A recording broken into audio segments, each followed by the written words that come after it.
The street was frozen in silence, not from snow or ice, but something older, heavier, the kind of silence that falls when a secret finally gasps for air. Detective Nora Blake tightened her grip on the leash. Her old K9 partner Diesel was pawing furiously at the base of the cellar stairs. Dirt flew. Dust curled in the air like memory. And then it surfaced, partially buried in the cracked concrete and loose earth beneath the cellar shelves, a scrap of faded pink fabric. Mud-caked, threadbare, but unmistakable. From across the narrow street, a woman's scream tore through the stillness. "Oh my God! That's Lily's dress! That's the one she wore the day they—" The sentence collapsed into sobs. Windows cracked open. Porch lights blinked on. But Nora had already turned away. She could feel the blood drain from her face. Her breath shortened. Her pulse, normally even under pressure, now thudded in her ears. 5 years. 5 Christmases. 5 birthdays. 5 winters. And this dog, this battered half-grey, half-ghost of a German shepherd, had just dug up what the entire county had missed. Or ignored. Diesel stopped barking. He stood still now, hackles stiff, amber eyes locked on the dark seam in the cellar floor. His body didn't quiver like a pet's. It pulsed like a weapon. "Easy," Nora whispered, crouching beside him. She reached toward the fabric with gloved hands, careful not to disturb it further. A breeze crept down the cellar steps behind her, cold and wrong. The scent of damp soil mixed with something musty. Forgotten. The voice in her earpiece crackled. "Blake, you there?" "Everything all right at 41 Maple?" She clicked the mic once. No words. Her eyes stayed on Diesel. This house, the one Nora now stood in, belonged to a retired pastor named Clark Brayley. Quiet man. Mowed his lawn religiously. Took in recycling bins for neighbors. The kind of man who made polite small talk about lawn mowers and Sunday markets. The kind of man everyone forgets to be suspicious of, until a dog tells you otherwise. It had started as a routine welfare check. Mrs. Fisher, the 80-year-old across the street, said she hadn't seen Clark Brayley in over a week. Mail stacked, trash uncollected. Unusual, especially for him. Nora had knocked. No answer. The door was unlocked. The house was unremarkable, clean, too clean. Sparse furniture, no signs of a struggle. Kitchen light left on, fridge humming. Then Diesel pulled away from her, nose to the floor, ears stiff, posture shifting into something Nora hadn't seen in years, not since their time together at the border task force. She followed him down to the basement. That was 15 minutes ago. Now she was staring at a child's dress buried in the soil of a cellar that hadn't been opened in years.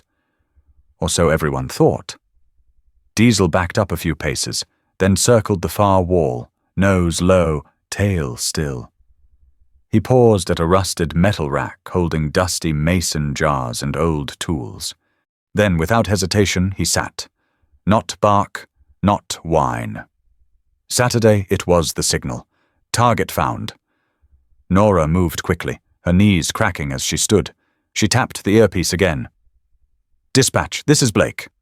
I need a forensic unit and backup at 41 Maple Lane. Possible lead on Harrow case. Secure perimeter. Do not repeat. Do not alert local media." She didn't wait for a response. She was already pulling on her flashlight, scanning the cellar wall inch by inch. It was subtle, but there, fresh screws on one of the shelves, different from the rusted ones on the others. Slight drag marks on the floor, as if something had been shifted. Recently. With a grunt, she braced herself and tugged the shelving unit forward. The sound was awful. Metal scraping concrete, jars clinking, one shattering on the ground. But behind the shelf, just as Diesel had indicated, was a wooden hatch. Stained, square-cut, reinforced with newer brackets. Diesel didn't move. He stared at her, waiting. Nora's breath caught. This wasn't just a cellar. This was access. a passage, a hiding place. She didn't open it. Not yet. Not without gloves, not without backup, and not without a camera running. Instead, she knelt beside Diesel, placed a hand gently on his collar. "You've been trying to tell me something for 5 damn years, haven't you?" The dog didn't react. Didn't need to. The last time she'd seen a look like that in his eyes was when they'd pulled 5 girls out of a coyote-run stash house in El Paso. Diesel had been the one to find them, locked behind a false freezer wall, barely breathing. He had the same stillness now, the same unblinking focus, the same haunted loyalty. And then, above them, Nora heard it. Creaking floorboards, footsteps. Someone was in the house. Diesel's ears twitched, his body lowered, muscles tight. Nora reached for her sidearm. They weren't alone. She moved up the basement steps slowly, every hair on her neck bristling. At the top of the stairs, the kitchen light flickered. The front door was still closed. And yet, on the kitchen counter, where there had been nothing moments ago, sat a single mug, still steaming. Someone had just made coffee. Someone had been here the entire time, and they had watched her discover everything. Down below, Diesel began to growl. Not loud, not showy. A low, guttural sound, like the earth itself had started rumbling beneath the house on Maple Lane. 5 years earlier, the air in Belridge carried the scent of scorched leaves and stale coffee. October had fallen hard that year, with icy mornings and the kind of silence that lingered too long in hospital corridors.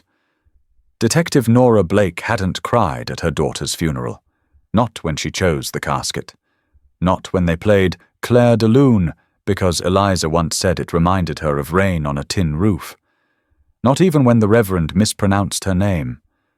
But she cried when she got back to the station and found her locker empty. Someone had taken her daughter's drawing off the inside door. No note, no explanation. Just gone. She filed a quiet complaint, then threw herself into work with the precision of a woman trying to outrun her own heartbeat. No one questioned her when she signed up for double shifts. No one blinked when she volunteered to help canvass the Harrow case, even though it was across jurisdiction lines. The girls Lily and Lucy Harrow, age 6, had vanished from their grandmother's backyard sometime between 4:10 and 4:40 p.m. on a Thursday afternoon. 2 scooters left out in the grass, 2 juice boxes, half empty. No signs of forced entry, no ransom note, and no witnesses, except for one elderly neighbor who insisted she saw a white dog walking by the fence. Nora stared at that note in the field report for an hour. Not a man, not a car. A dog. Sounds like a senile mix-up.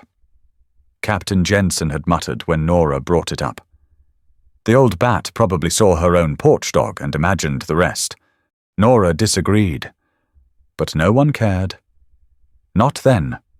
Not when everything else had gone cold within 24 hours.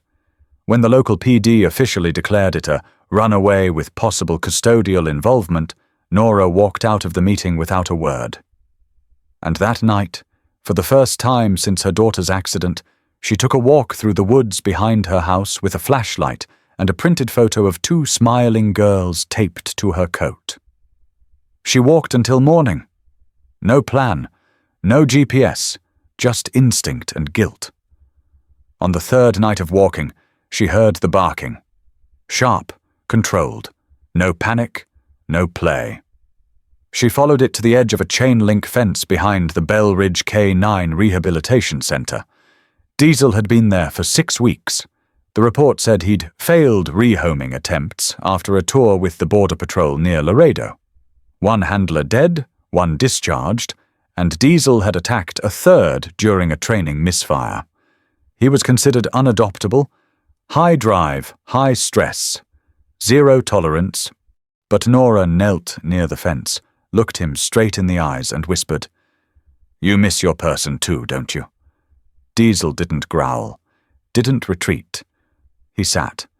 It was the first time in weeks her hands stopped shaking. She filed a special request the next morning. No fanfare, no speeches. She filled out the forms, signed liability waivers, and promised she'd accept full responsibility. When Jensen read her request, he laughed. "You want the psycho border mutt as a partner? I want someone who won't quit," she said. He stared at her, then leaned back. "You're chasing ghosts, Blake." "Those girls are gone. Probably never left the county, but you're not gonna find them. The case is dead. Let it go." She didn't answer, just took the papers and walked out. The following Monday, Diesel sat in the passenger seat of her unmarked cruiser, his scarred muzzle resting on the window edge as they drove past Maple Lane for the 6th time that week. It was a quiet road. Middle-class houses, plastic pumpkins on porches, wind chimes clinking. Nora drove it every day after shift change, usually in silence. She kept a notebook in the glove compartment, marked down which curtains were open, which cars didn't move, which mailboxes filled. The house on the corner Clark Braley's was the one Diesel always stared at. Even 5 years ago, Nora noticed it the 3rd time they drove by. The old man would be out front, watering hydrangeas, whistling something from a hymnal. Diesel would tense, his ears would flick forward, and a low rumble would start deep in his chest. Not a warning, not fear, something deeper, recognition. He smells something, she told herself, but without a warrant, without cause, without anything other than a dog's instincts and a mother's grief, there was nothing she could do, and no one she could convince. By the time the Harrow case hit its 3rd month without leads, the department reassigned it to cold case status. Nora filed an appeal, then another, then a formal internal complaint. Each one bounced back with the same phrase. Insufficient grounds to pursue. That winter, Diesel got sick. Bad stomach, refused to eat. He curled in front of Nora's fireplace and didn't move for hours. She sat with him, holding the same file folder in her lap, flipping it open again and again. Lily and Lucy in matching pink dresses. Handwriting samples, a map of the neighborhood with little red dots drawn in crayon. She whispered their names like prayers. Lily, Lucy. Hang on, Diesel shifted, rested his muzzle on her lap and closed his eyes. That night, she made him a promise. They'd keep walking. They'd keep driving. Until something broke. Until someone slipped. Until this town stopped pretending. And now, 5 years later, he'd just found a piece of that pink dress buried under the neighbor's cellar. The same house he'd growled at in silence over and over. The same place no one had ever questioned. Nora wasn't sure if she believed in miracles, but she believed in Diesel. And sometimes that was enough. The last known image of Lily and Lucy Harrow was captured at 2:07 p.m. on a Tuesday, 5 years ago. A grainy home security video, barely 3 seconds long. 2 little girls in matching jackets and rain boots chasing each other around the backyard. Lily had a pink headband. Lucy had her stuffed rabbit. The sky was overcast, the grass damp from morning drizzle. At 2:09 p.m., the feed went black. No sound, no static, just silence. At 4:12 p.m., their mother returned home. Sarah Harrow, 33, a nurse at Belridge General, had picked up an extra shift that day. 2 hours, just enough to cover the electricity bill. She kissed both girls, handed out peanut butter sandwiches, reminded them to stay in the yard, and locked the front door behind her. She never saw them again. The backyard gate paint, chipped but functional, had been latched. The motion sensor lights worked. The backyard camera had a clear view of the entire perimeter. It should have been safe, but something went wrong. When Sarah pulled into the driveway at 4:12 p.m., she noticed it immediately. The gate was ajar. Not swinging wide, but cracked like someone had slipped through in a hurry. She dropped her bag on the porch. Called their names. No answer. She walked the backyard. The scooters were still there. Juice boxes half drained. Lucy's rabbit lying face down in the flower bed. She called again. Her voice cracked this time. Still no answer. At 4:15, she called 911. By 4:23, every neighbor on Maple Lane was outside. Within the hour, the Belridge PD had secured the perimeter. Yellow tape, clipboards, officers asking polite questions they didn't believe would lead anywhere. Detective Nora Blake was first to arrive from the county task force. She had been assigned secondary support, which was shorthand for paperwork and dead ends. But Diesel, just a month into civilian life, had paced like a metronome the moment he stepped foot on the property. Nose low, ears alert, circling the yard again and again, always slowing near the hedges that bordered the Brayley house next door. Nora took note. Clark Brayley, 68, retired civics teacher, long-time resident of Belridge, known for his quiet gardening habits and weekly letters to the local paper about littering and teen loitering. He lived alone. No criminal record, a former Sunday school teacher, the kind of man who mowed his lawn diagonally for aesthetic reasons. When the detectives knocked on his door that night, he answered with calm confusion and offered them peppermint tea. He said he had been inside all afternoon, grading old student essays for a nostalgia project. He hadn't heard or seen anything out of the ordinary. He found the news deeply troubling. "I hope they're found quickly," he said, eyes wide with concern. "Such sweet girls. Always said hello when I passed by." Diesel stared at him through the door. Quiet. Motionless. But Nora saw it again, that stillness. The tension just beneath his skin. Dogs remember things people forget. At the time, there was no probable cause to search Brayley's home. No evidence, no noise, no witnesses. His security cameras? Disabled years ago, he claimed. Never needed them. He smiled. Too many birds triggered false alerts. The officers wrote it down, moved on. Over the next 48 hours, the search radius expanded. Bloodhounds, helicopters, search parties with maps and whistles. Grace from the post office brought muffins. Kids taped up missing posters. Volunteers gathered at the community center and passed around plastic water bottles and shared theories. Most pointed toward a stranger. A drifter. A car no one recognized. Maybe a sex offender from another town. No one looked next door again. But Diesel had. Again and again. Every time Nora brought him back to Maple Lane, even weeks later, he'd veer toward the Brayley property. Slow near the side gate. Sniff the base of the fence. Sit beneath the maple tree that divided the 2 yards. He didn't bark. He didn't whine. He waited. Nora filed multiple field reports citing Diesel's behavior. Each time she was told it was inconclusive. No hair samples, no prints, no witnesses. The dog's just doing loops. She stopped filing them after the 4th rejection. Instead, she started walking past Brayley's house off-duty. Casual strolls, different time slots, watching the trash bins, counting the porch lights, listening for sounds behind the walls. Once, at 1 a.m., she thought she heard a piano. But it was gone by the time she circled the block. 2 months after the girls vanished, the case was officially downgraded. No new leads, no new evidence, just grief. Sarah Harrow left town a year later, unable to stand the quiet. She packed everything into a storage unit and moved to a different county. Changed her number, asked not to be contacted unless they were found. But Nora stayed.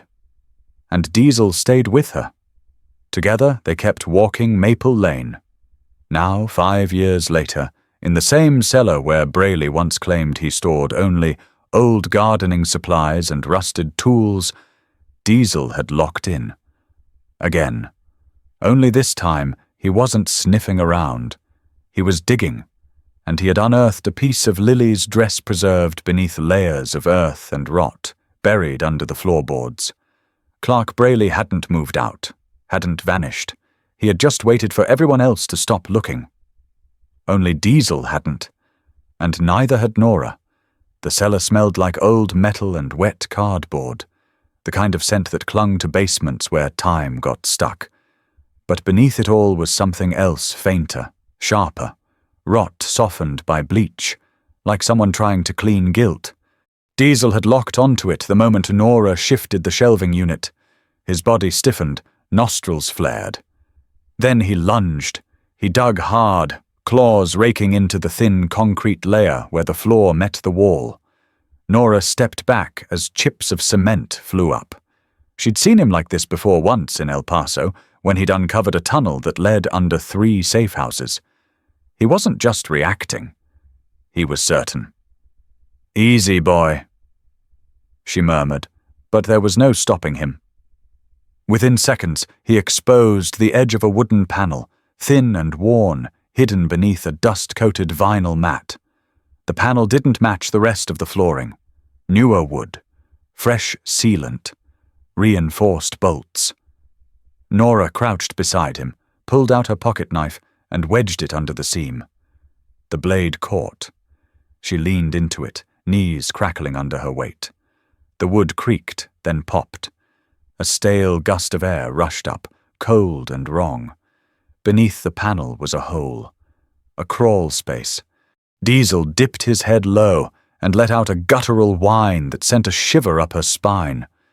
She flicked on her flashlight.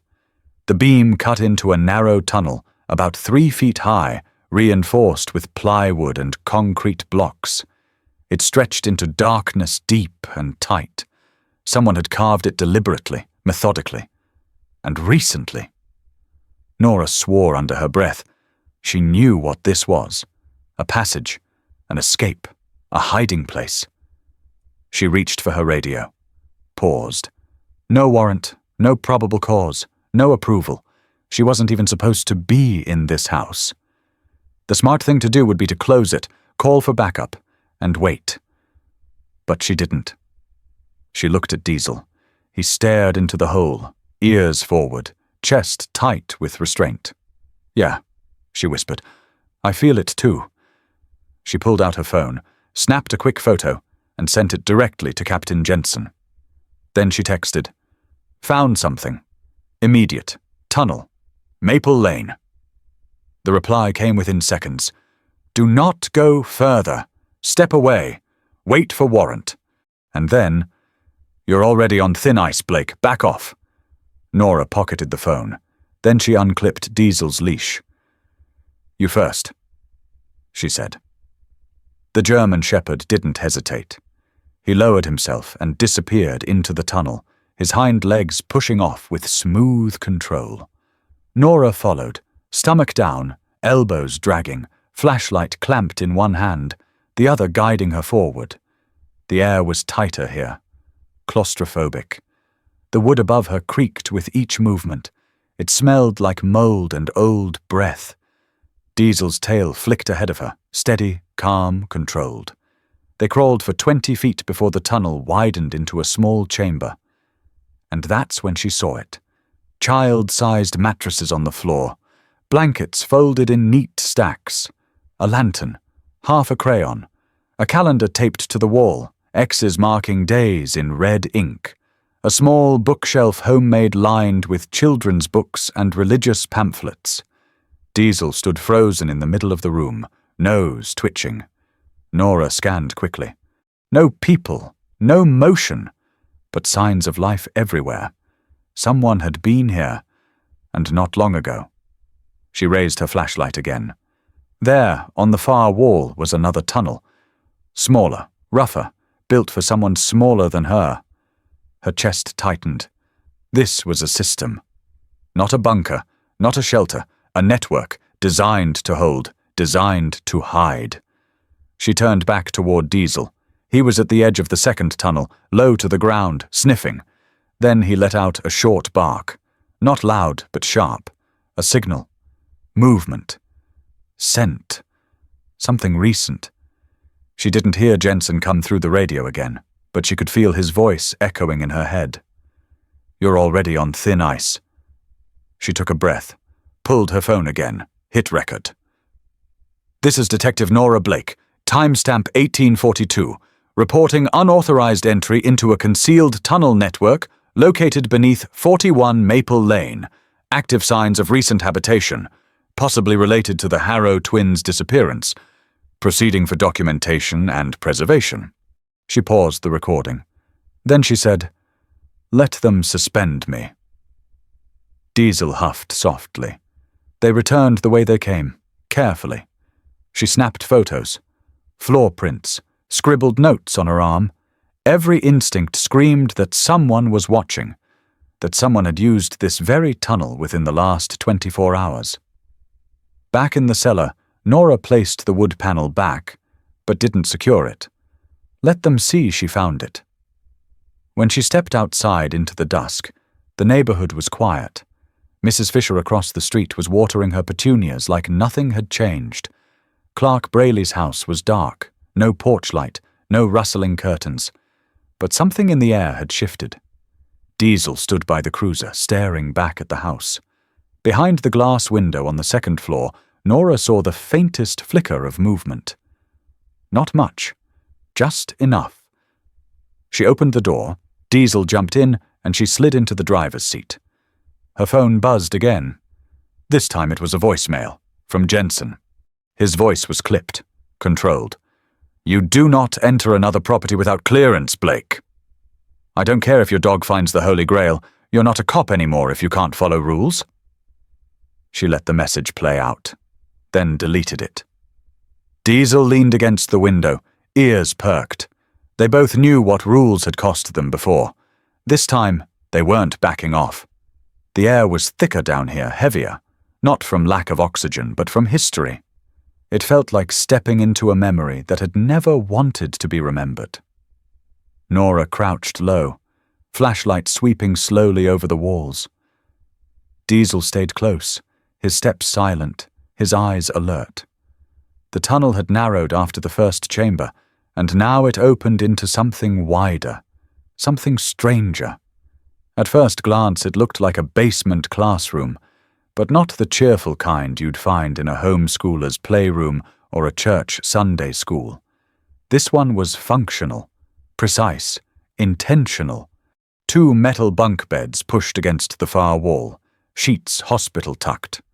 A small wooden desk sat at the center of the room, flanked by 2 mismatched chairs.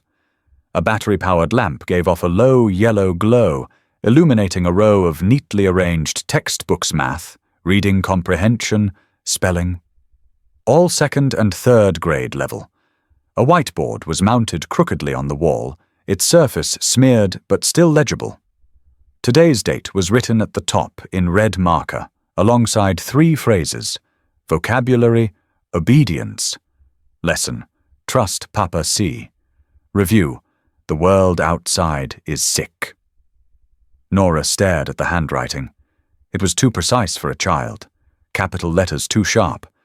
But beneath that board, lining the cinder-block walls, were crayon drawings. Dozens of them. Some were the chaotic swirls of childhood. But others had detail. Too much detail. One showed a small house underground, labeled Our New Home. Another showed 2 girls inside a bubble, while stick-figure people outside burned in flames. And then one stopped her cold. 2 girls, clearly twins smiling, hand in hand. Above them was a man, tall with a square jaw and silver hair. The caption, written in uneven letters, read, "Lily and Lucy, our new world with Papa C." Nora leaned in, her breath shallow. Papa C. She had seen that signature once 3 years ago on the edge of a get-well card left anonymously at the candlelight vigil for the twins. At the time, it had seemed like a stranger's attempt to offer sympathy. Now it felt like a taunt. Diesel padded closer to one of the bunks. He lowered his head, sniffing the mattress, then pressed his body to the floor. He didn't bark. He didn't growl. He just let out a low huff. The scent was fresh. They had been here recently. Maybe still were. Nora turned slowly in the room, trying to make sense of what she was seeing. There were flashcards hung by clothespins on a line strung across the ceiling. Bible verses, spelling words, safety rules. There was a child-sized calendar with days marked off in bold X's. The books were worn but clean. The clothes folded in the crates were small, but not toddler-sized anymore. Lily and Lucy weren't 6 anymore. They were 11. Nora's throat tightened. She tried to imagine them waking up down here, every day believing the world outside had collapsed, being taught that their mother had perished, that Papa C was their protector. That obedience meant safety. She pulled out her phone and snapped photos. Every drawing, every book spine, every trace of the twisted narrative that had been sculpted in this hidden place. Then she froze. A clanging sound metal against metal echoed faintly through the tunnel behind them. Diesel's ears shot up. He stepped in front of Nora instinctively, body rigid. Nora clicked off her flashlight and held her breath. Silence. Then another faint sound. A shuffle. Footsteps. She pressed her back to the wall, gun drawn, heart pounding. But no one appeared. And then, a child's voice.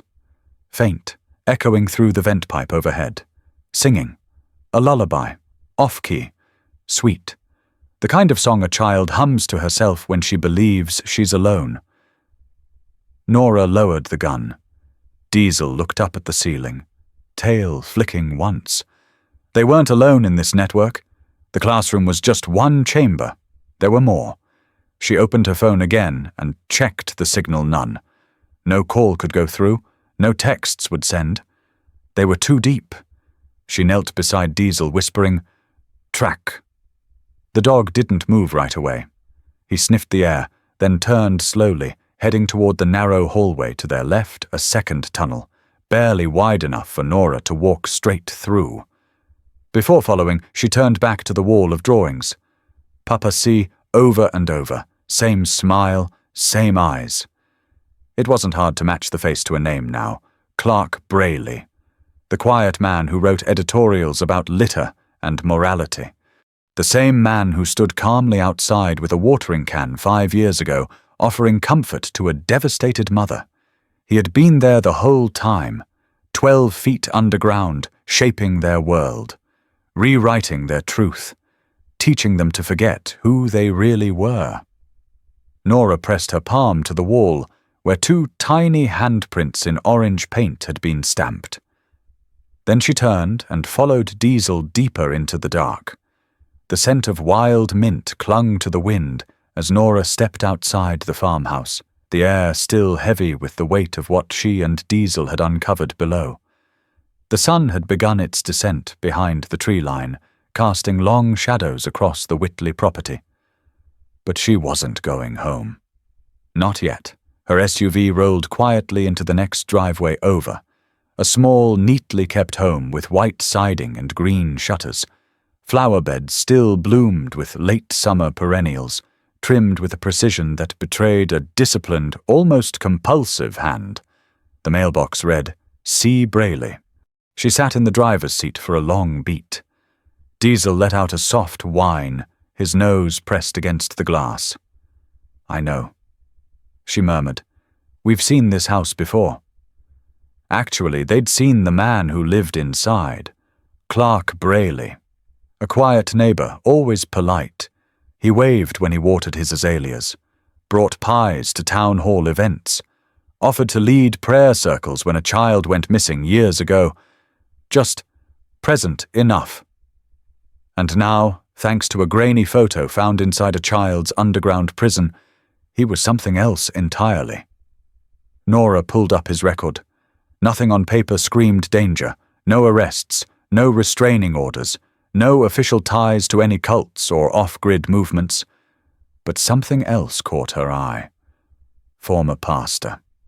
12 years ago, Clark Brayley had been the head of the Little Vine Community Church, a modest congregation built on small-town values and second-hand hymnals.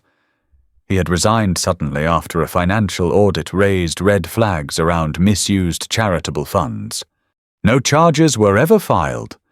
The board chalked it up to miscommunication and accounting errors, and the case quietly dissolved. But whispers had followed him. They always do. Then he moved into the house next door. 4 years ago, Diesel had snarled the moment Clark approached their gate. Not growled, snarled. Nora had brushed it off at the time. Clark had laughed it away, saying some dogs just sensed trauma. Said he'd seen his fair share working with troubled souls. Nora had chalked it up to her own tension, her own nerves after yet another dead-end search. But Diesel hadn't forgotten. Now she knew why. Back in the farmhouse, she spread a manila folder across the kitchen table. Every clipping, every photo, every offhand note she had collected about the case, about the twins, about the people on the edge of the search. And tucked inside a yellowed church bulletin likely saved by her late father was a photo. A younger Clark Braley, smiling beside another man. Her father, Pastor Braley and Deputy Sam Whitaker, standing outside the same community church, arms over each other's shoulders like brothers. Her breath caught in her chest. She remembered that photo. Her dad used to keep it taped inside his toolbox, right next to a worn-out photo of her as a toddler. He had called Clark, "the kind of man you want beside you when the flood comes." But somewhere along the way, that friendship soured. The photo disappeared. Clark left the church, and her father never spoke of him again. Nora stood and walked to the back porch. Diesel followed closely, his ears twitching as he scanned the horizon. "He knew my dad," she said aloud, mostly to herself. "And he's been watching me from next door this whole time. It wasn't just the drawings, the handwriting, the classroom beneath the earth. It was personal." Back then, no one had connected the Braley name to the missing twins. He'd changed little things, used his middle name on petitions, signed in cursive on donation forms. He'd been careful, but not careful enough. Nora brought Diesel to the edge of the property line. The fading sun threw Braley's shadow tall and thin against the curtain of his living room. Diesel sat, eyes locked on the window. No bark, just a steady growl, low in his throat. Nora watched silently. The man across the fence still played the role. The quiet neighbor, the harmless old pastor who baked cinnamon bread for the widows and waved at passing kids. But now she could see the performance for what it was. The hands that once held a Bible had built a prison. And worse, he had been trusted. By her father, by a town, by children. She reached down and ran her hand over Diesel's back. "We missed something back then," she whispered, "but not this time." Her phone buzzed. A ping from the station dispatch had flagged a security footage match on the tunnel blueprints. Someone had submitted permit requests for underground storm shelter construction in Braley's name 3 years ago. The location, directly under the property where the twins had vanished. She looked over at Diesel, who was now on his feet, tail stiff, body angled toward the house. "Let's pay a visit to the pastor," she said. And with that, she turned and walked towards the door.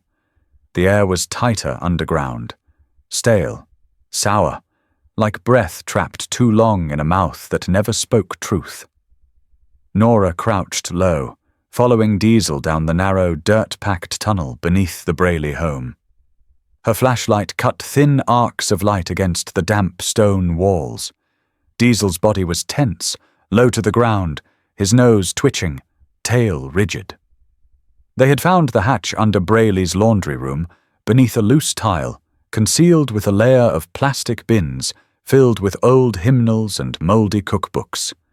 It was the kind of hiding spot you only looked for if you already knew what monsters disguised themselves as shepherds. Diesel had known. The tunnel narrowed before it widened again into a hollowed-out chamber lined with plywood walls. And then Nora saw it. A sanctuary of secrets. A final room deep enough to mute screams, far enough to forget the sky. She stepped in carefully, her boots crunching on gravel and dried leaves that had blown in through a vent shaft. Diesel stopped in the center and looked up at her, with an expression she had come to know too well, one that meant something important was here, even if it had already slipped away. 2 bunk beds stood pressed against the far wall, one mattress still warm to the touch. A child-sized hoodie lay crumpled in the corner, sleeves turned inside out. On a fold-out plastic table sat an open notebook, its pages filled with looping, innocent handwriting. At the top, the words, "New spelling words, day 42. Nora scanned the room. Her pulse thudded hard in her ears. There were granola bar wrappers, half-empty water bottles, a small first aid kit with one gauze roll missing, a digital thermometer still flashing its last reading. But no children. Diesel sniffed toward the northeast corner, then pawed rapidly at the floor. It took her a moment to see it, a panel disguised with soil and a thin rug. When she yanked it back, the truth gasped at her like a lungful of cold air. An escape tunnel, still damp. She dropped to one knee and ran her fingers along the tunnel's lip. There were footprints, 2 small sets, barefoot, recent. She pressed her hand to the dirt, still warm. Clark Braley had moved them, not days ago, not hours, within the last 90 minutes. She stood, body locked with adrenaline. Diesel paced beside her, whining softly. "He knew we were coming," she muttered, more to herself than the dog. He was ready. She glanced around the room again, then stopped. A child's drawing hung on the wall, thumbtacked beside a schedule for class time. In it, 2 girls, blonde, smiling, hand in hand, stood in a garden of purple flowers. Above them, a tall man loomed, arms open. On his shirt, in crayon scrawl, "Papa C." Clark didn't just abduct them, he taught them, conditioned them, made himself their teacher, their protector, maybe even their god. A homeschool cult built beneath the surface of a quiet town. A place where lessons were written in chalk and silence. And now the sanctuary was crumbling. She pulled out her radio, thumbed the button. Unit 21 requesting thermal drone support over the Braley property. Suspect may be using underground network. Children may be mobile on foot. Time critical. The response came through static. Copy 21. Drone support en route. ETA 6 minutes. She looked down the empty tunnel, heart tightening. 6 minutes might be 5 too late. She turned to Diesel. "Lead the way," she whispered. He didn't hesitate. Back through the crawl space, up through the hatch, across the lawn, where the grass had been flattened in a zigzagging pattern like someone had rushed out in the dark, holding on to 2 smaller hands. The trail went north, towards the woods. Nora moved fast, trusting Diesel's instincts more than her own. The flashlight beam bounced with her strides as they ducked beneath a low-hanging oak limb and scrambled over a barbed fence, tearing the edge of her jacket.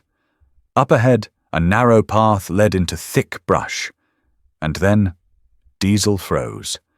His body lowered, ears pinned, a low growl rising in his throat like thunder behind a mountain. She halted beside him. That sound she'd heard it only a few times before. Not from aggression. From warning. A moment later, a rustling noise echoed to their right. Footsteps. Multiple. Nora drew her weapon, pressing her back to a tree, breath steady, eyes scanning. But it wasn't Clark. It was a man in camouflage, late 40s, moving with military precision. He held no weapon, just a flare gun. "Don't shoot!" he said, holding his hands up. "I'm Cruz." "I used to work with your dad." Nora didn't lower her weapon. "You've got 30 seconds. I built the escape route. Years ago, before I knew what Brayley was doing. He called it a storm shelter classroom. I thought it was charity. She narrowed her eyes. You came here to help him? No, Cruz said, shaking his head. I came back to stop him.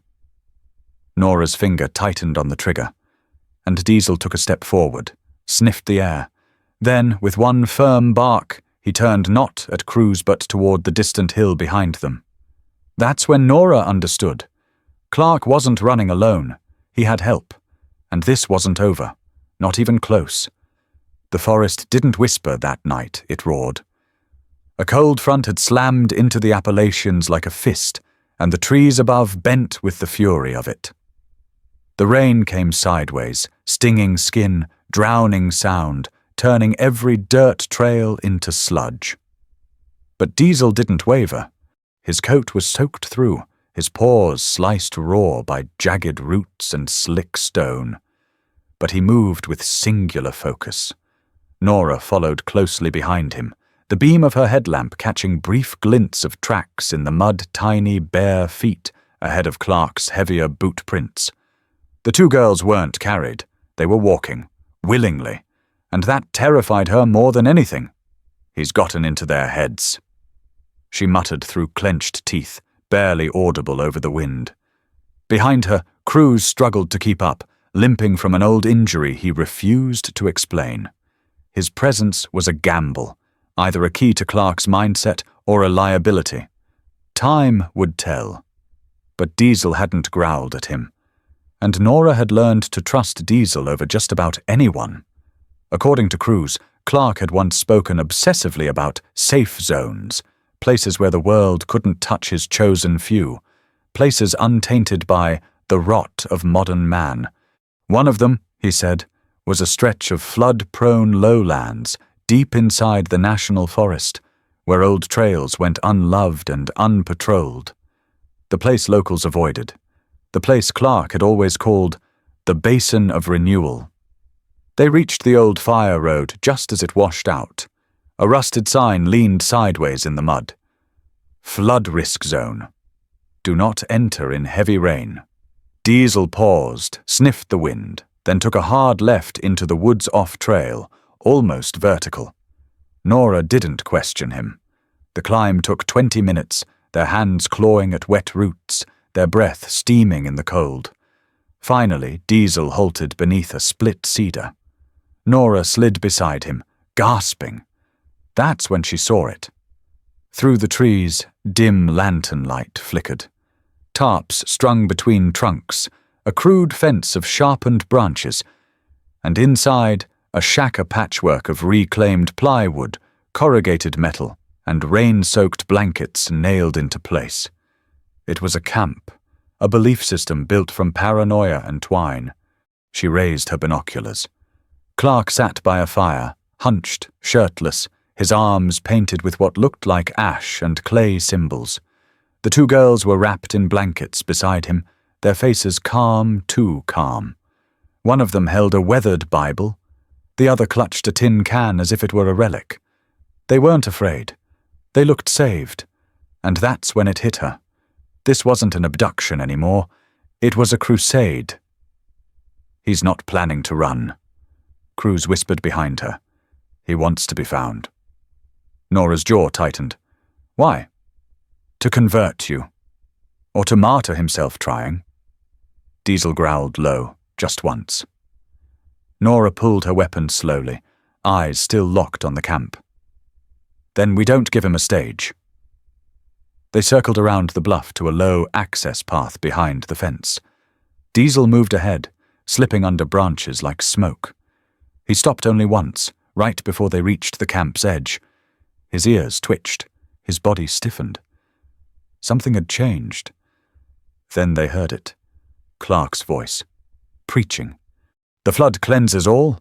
The old world lies, poisons, consumes. But here we begin again.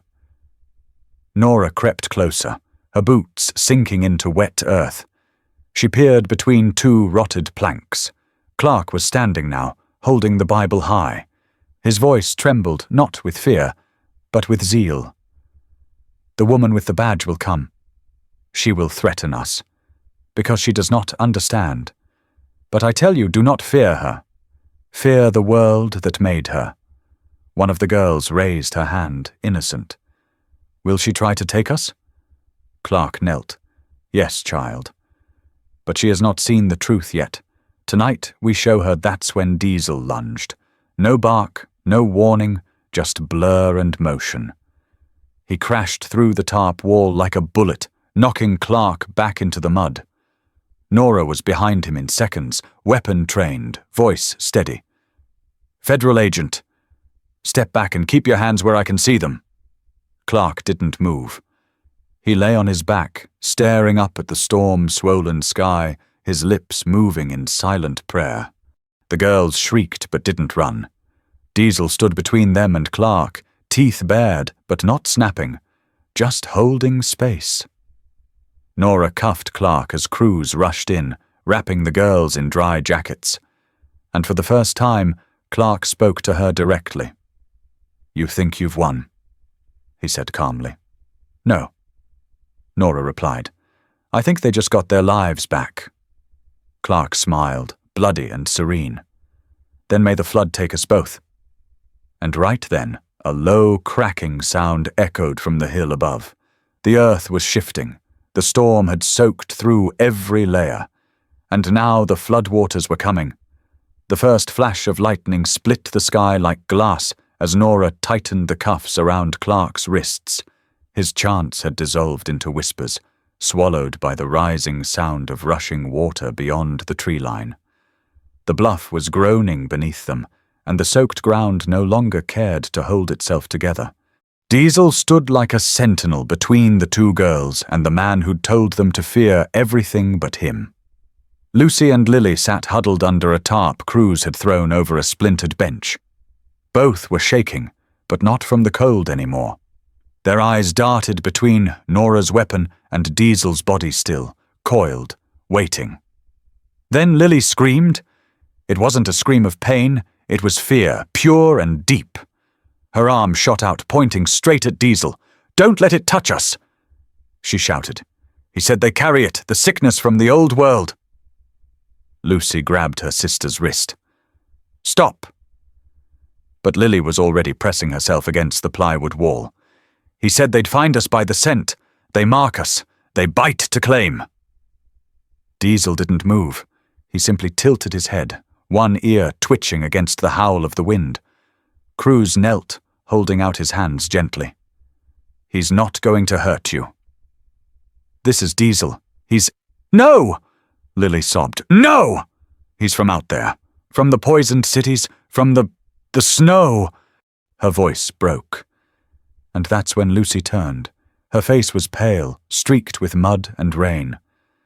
But her eyes locked on Diesel with a sudden, unsettling intensity. She stared, not blinking, as Diesel took one careful step forward. Then another. He didn't bark. He didn't growl. His body language was low, calm, open. He stopped just short of the tarp's edge and waited. Rain fell from his muzzle in heavy drops. His chest heaved with each breath, his legs trembling, not from exhaustion, but from the unbearable weight of caution. He lowered his head and took a small step closer. Lily covered her eyes. But Lucy didn't. She watched Diesel as he reached his nose forward, just enough to touch her knee, and then, gently, he licked the back of her hand. It wasn't rushed. It wasn't needy. It was familiar. Her breath caught. The sound of the storm faded for a moment, replaced by something else. A cold blur, a cry in the distance. Red boots in the snow. Her sister coughing. Her own hand reaching for someone, something. You were there, she whispered, voice breaking. In the snow. Lily's fingers slid down from her face. What? Lucy was crying now, but her hands weren't shaking anymore. She reached for Diesel's ears. He let her touch him. You led that soldier to us. When we got trapped near the cabin, you barked, and you wouldn't stop barking until he found us. Diesel pressed his forehead against her chest. Lily stared in silence, frozen between fear and memory. Clark's voice cracked from behind them, desperate and wild. "Don't listen to it. It's an agent of the decay. I told you dogs are carriers." But no one answered him. Lucy looked up at Nora, tears cutting clean paths through the dirt on her cheeks. "He found us before," she said softly. "He's not sick. He's safe." Nora crouched beside them, letting her weapon hang low for the first time that night. "He's more than safe," she said. "He's been looking for you for months." Diesel turned toward Lily, but didn't step forward. He simply lay down on the mud between them, his breathing deep and rhythmic. An invitation, not a demand. Lily crawled forward slowly, one hand stretched out like she was reaching into fire. Her fingers met the damp fur of Diesel's shoulder. He didn't move. She gasped once, then leaned her head against his body and whispered, "I remember your heartbeat." Cruz turned away, pretending to check the flood path behind them. Clark let out one last shout, something about purification and corruption, but the storm swallowed his voice. The rising water carried away the rest. For the first time since they'd been taken, the girls were quiet and not out of fear. Diesel closed his eyes. Nora took a deep breath and keyed her radio. "We've got them. Alive. Conscious. No resistance. Repeat, no resistance." As she stood, Lucy reached up and grabbed her hand. "Can he come with us?" she asked. Nora looked down at the muddy, rain-drenched shepherd lying between two girls who were supposed to be lost forever. "He's already with you," she said. And then, somewhere in the distance, came the first crack of the collapsing slope. Clark didn't resist when they led him away. The same man who once claimed he could hear voices in the river stood motionless in the rain, wrists bound, eyes vacant. He didn't scream. He didn't weep. He simply muttered under his breath, repeating a name no one recognized. A name he'd likely created to replace the granddaughter he'd lost in a car crash 3 winters ago. The court ruling came swiftly. Temporary insanity, born of untreated trauma and prolonged isolation. The prosecution chose compassion over vengeance. There would be no maximum security sentence, just a facility tucked away in the mountains, a quiet place where his delusions could no longer hurt anyone. Lily and Lucy didn't attend the hearing. They were back in town, beginning intensive trauma therapy under the care of Dr. Shapiro and her team. Weeks passed before either of them could sleep through the night. Even then, Diesel never strayed far. He sat outside their therapy rooms, paced near their classroom doors, and curled up beside Lily's bed every evening, uninvited, yet always expected. One morning, Shapiro called Nora into her office. She asked if he could be part of her treatment plan. The doctor said, "Officially, every session, every walk, every grounding technique." Nora blinked. "Is that even allowed?" Shapiro smiled. "Not only is it allowed, I'm recommending it." So Diesel became more than a search and rescue dog. He became Lily's therapy assistant, her calming anchor, her constant. When Lucy had night terrors, Diesel climbed into bed with both of them and stayed until sunrise. He learned how to wait outside classrooms, how to nudge a trembling hand, how to lie still when nightmares crept in quietly. He knew their rhythms better than anyone. Reporters tried to tell the story. Most got it wrong. They called it a rescue mission, a takedown, a case cracked open. But Nora knew better. She didn't attend her retirement ceremony. After 19 years in the force, 14 in search and rescue, and more close calls than she could count, she simply left her badge and radio on the desk and walked out before the speeches began. Later that evening, Cruz found her behind the cabin, kneeling near the tree line with a small rock in her hand. She wasn't crying, just carving. The stone sat near the clearing where Diesel had once barked for hours, refusing to move even as the cold stole the feeling from his legs. Where he first caught Lucy's scent. Where it all began. The sun dipped low behind the hills as Cruz stepped closer and read the words she had etched into the surface. He didn't bark for glory. He barked for the truth.